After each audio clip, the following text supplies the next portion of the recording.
ఈ వీడియోను మీకు సమర్పిస్తున్నవారు Godavari Krishna cooperative society limited. మంత్రాలన్నింటిలో గాయత్రి మంత్రం చాలా శక్తివంతమైనది. ఈ మంత్రాన్ని జపిస్తే సకల దేవతలను ప్రార్థించినట్లేనని ఋగ్వేదంలో ఉంది. గాయత్రి మంత్రాన్ని నిత్యం పఠించడం వల్ల మంత్రశక్తిని పొందగలుగుతారు. శుచిగా భక్తిగా గాయత్రి జపం చేయడం వల్ల జీవితంలో ఊహించని సానుకూల మార్పులు ఉంటాయి. మనిషి తన జీవితంలో కోపాన్ని జయిస్తాడు, జ్ఞానాన్ని పెంపొందించుకుంటాడు, వ్యక్తి దృష్టి పదునవుతుంది. రోజు ఈ మంత్ర జపం వల్ల జీవితంలో ఎన్నో అడ్డంకులు తొలగిపోతాయి.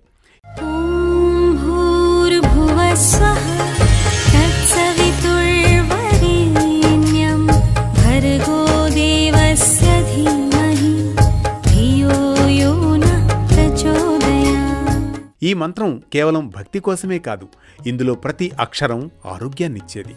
గాయత్రి మంత్రాన్ని ఓ నిర్దిష్టమైన పద్ధతిలో జపించినా విన్నా తద్వారా వెలువడే ధ్వని తరంగాలు మనసును శరీరాన్ని ఉల్లాసపరిచి తేజోవంతం చేస్తాయి.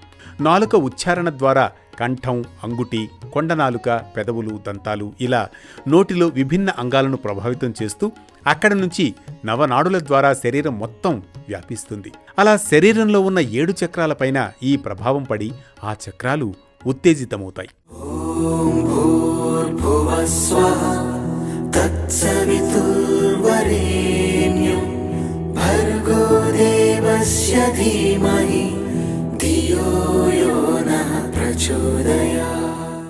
ఓం శిరస్సు పైన సుమారు 6 అంగుళాలు, భూ కుడి కన్ను పైన 4 అంగుళాలు, భువ భువహ మూడవ నేత్రం పైన 3 అంగుళాలు, స్వహ ఎడమ కన్ను పైన 4 అంగుళాలు ప్రభావితమవుతాయి. ఇక తరువాతి 24 అక్షరాలు 24 గ్రంథులను జాగృతం చేస్తాయి.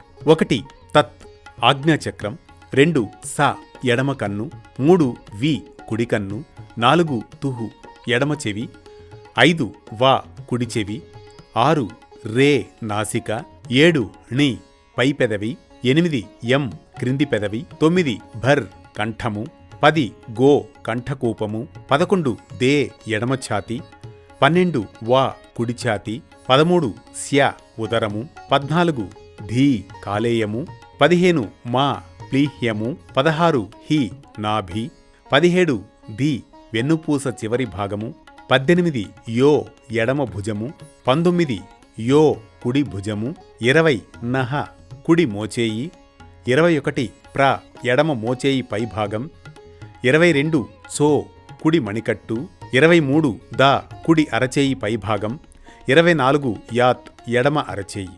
గాయత్రి మంత్రం జపిస్తే శరీరంలో ఉన్న ఈ 24 గ్రంథుల్లో స్పందన ఉంటుంది. ఈ 24 అక్షరాలతో పాటు 24 మంది దేవతామూర్తుల శక్తి అంతర్హితమై ఉంటుందని చెబుతారు. మనిషిని సక్రమ మార్గంలో నడిపించేందుకు, చేపట్టిన పనిపై దృష్టి కేంద్రీకరింపజేసేందుకు ఈ మంత్రపఠనం సహకరిస్తుంది. గాయత్రి మంత్రాన్ని ఎన్నిసార్లు అయినా జపించవచ్చు. బ్రహ్మముహూర్తం సమయంలో ఉదయాన్నే గాయత్రి మంత్రాన్ని జపించడం ఉత్తమంగా పరిగణించబడుతుంది. ఈ సమయంలో గాయత్రి మంత్రాన్ని జపించడం వల్ల దాని శక్తి, ప్రభావం పెరుగుతుంది. అలాగే ఉదయం ప్రశాంతమైన వాతావరణంలో జపించడం వలన మనసు ప్రశాంతంగా ఉంటుంది. మరో భక్తి రాగం, ధర్మ దీపంతో మళ్ళీ కలుద్దాం రేపటి పరమార్థంతో.